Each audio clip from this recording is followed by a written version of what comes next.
Para siswa kelas 11 MIPA, untuk mendukung kegiatan pembelajaran tentang laju reaksi, kita akan melakukan eksperimen dengan alat-alat dan bahan yang sederhana yang mudah ditemukan di sekitar lingkungan kita. Alat-alat yang kita gunakan atau bahan yang kita gunakan, yang pertama adalah larutan asam klorida atau HCl. Ini bisa dibeli di toko bangunan. Dalam kehidupan sehari-hari oleh para tukang digunakan sebagai alat pembersih karat. Ini bisa dibeli, nama dagangnya adalah air keras. Ini adalah bagian dari asam klorida yang kita sudah tuangkan ke dalam botol. Kemudian bahan yang kedua ini merupakan paku. Ini sudah tidak asing lagi, ini adalah besi, paku. Yang ketiga adalah batu kapur yang sering disebut dengan kalsium karbonat. Ini adalah bagian bongkahannya. Kalau ini adalah bagian serbuknya atau kristalnya. Batu kapur ini banyak digunakan mungkin sebagai pondasi rumah atau pemadatan jalan atau pemadatan halaman. Nah, untuk reaksi kimia itu biasanya ada ciri yang sudah kita ketahui. Yang pertama, kalau saat itu bereaksi akan terjadi gelembung gas, kemudian perubahan warna, terjadinya endapan.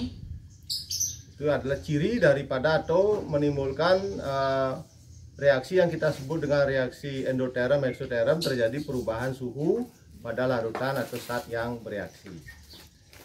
Nah, mari kita perhatikan dua contoh reaksi.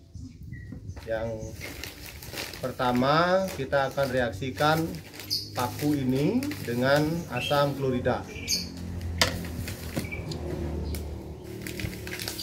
Ciri paku itu bereaksi dengan asam klorida, maka akan terjadi gelembung-gelembung gas. Kalian bisa perhatikan, amati ada gelembung-gelembung gas yang terjadi.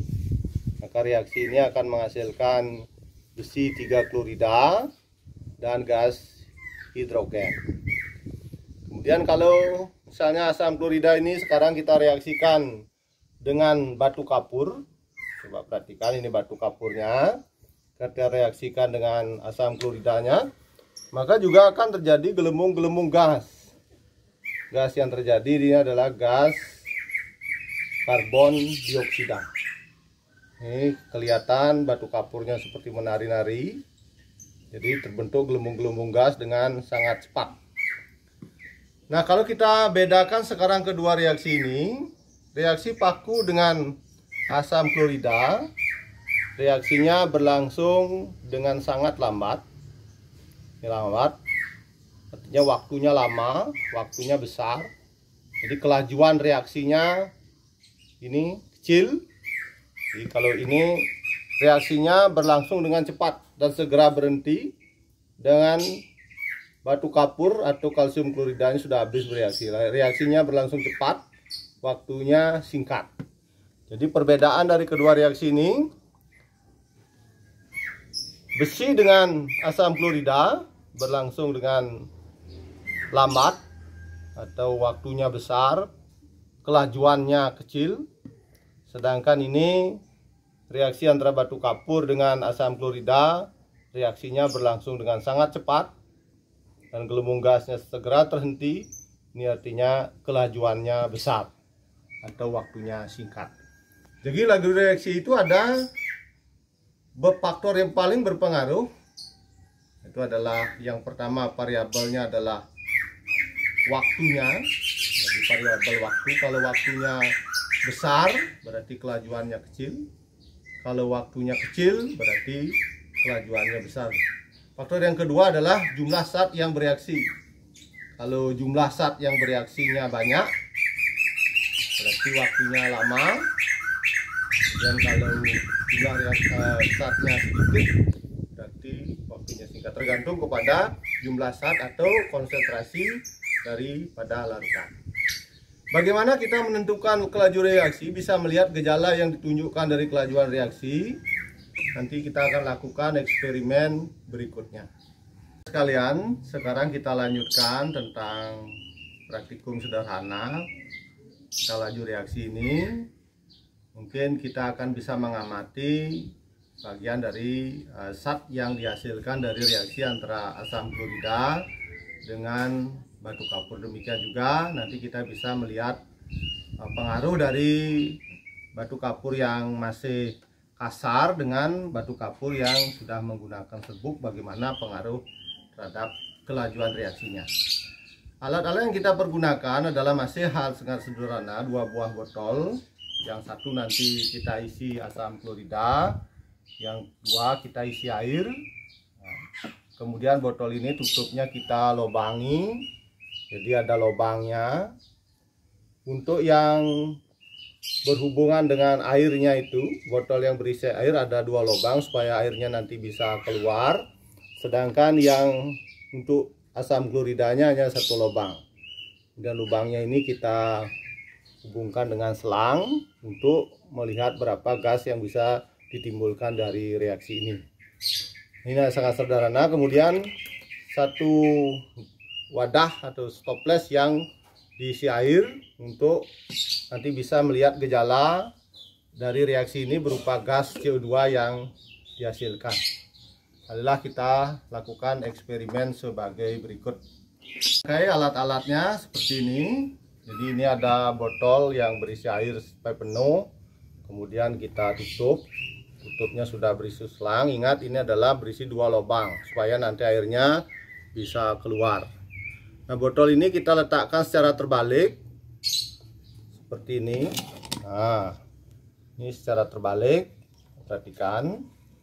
Nah, di sini nanti airnya keluar dan gasnya yang muncul dari reaksinya akan menyebabkan air itu keluar dan volume gasnya tertampung di bagian atas dari botol ini. Nah, ini kita hubungkan dengan botol lagi satu yang berisi larutan HCl. Kemudian kita ambil kristal batu kapurnya, kita masukkan ke dalam gelas yang berisi HCl supaya terjadi reaksi. Nah, ini terjadi reaksi, kita tutup. Nah, akan terjadi gelembung-gelembung gas CO2 yang dihasilkan dari reaksi antara batu kapur dengan HCl ini akan mengalir ke dalam gelas yang berisi air. Coba perhatikan. Ini bisa kita lihat kelajuannya, bagaimana kecepatan atau kelajuan daripada reaksi ini dilihat dari kecepatan terbentuknya gas CO2 pada gelas atau pada wadah ini, pada botol plastik ini.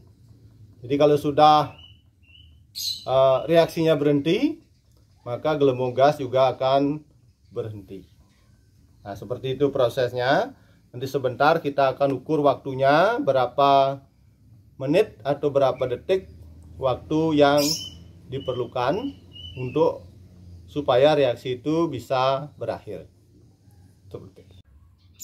Nah, sekarang kita akan membedakan tentang laju reaksi antara zat yang kristalnya agak besar, kita sebut sebagai bongkahan, dengan zat yang kristalnya berupa serbuk. Langkah pertama, kita akan timbang dulu wadah dengan kristalnya. Ini masanya sekitar 7,8 gram. Demikian juga ini kita timbang. Nah, masanya juga sekitar 7,8 gram. Jadi massa kedua zat ini sama.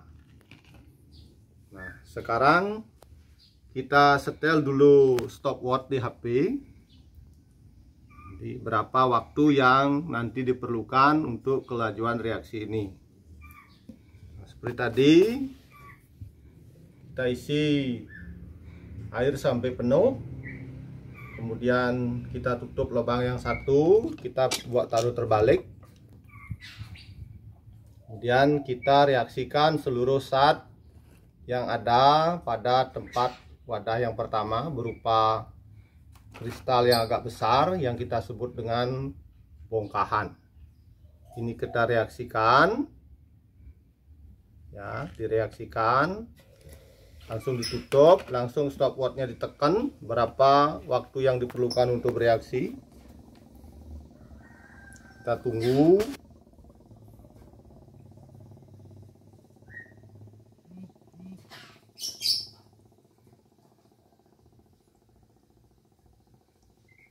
Ya.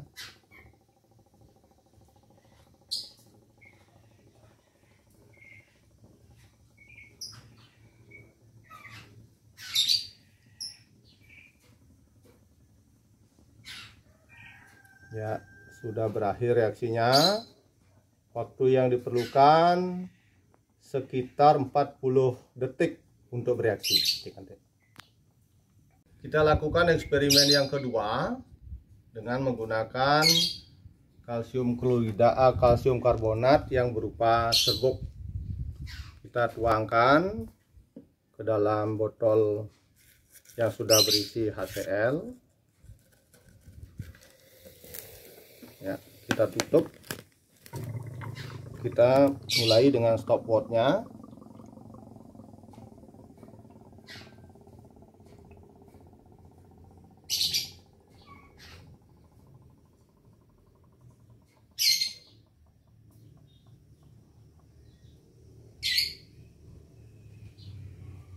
Ya, stop. Dengan masa yang sama tadi, ternyata kalsium karbonat yang berupa serbuk hanya memerlukan waktu untuk bereaksi sekitar 19,18 detik. 19,18 detik. Sedangkan tadi memerlukan waktu 40 detik.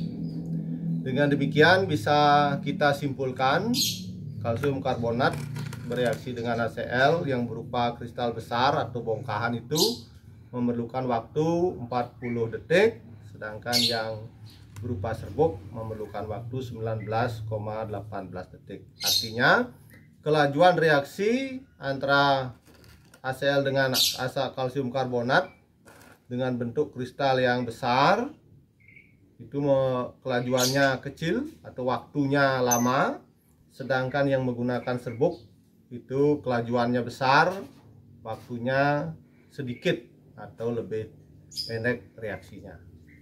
Nah, demikianlah eksperimen sederhana ini. Nanti bisa kalian padukan dengan literasi yang lebih lengkap, mungkin melalui Google atau media-media yang lain, buku pembelajaran, supaya bisa lebih menjelaskan eksperimen sederhana ini yang bisa dilakukan di rumah kalian masing-masing. Bapak cukupkan dulu sekian, nanti lanjut ke materi berikutnya.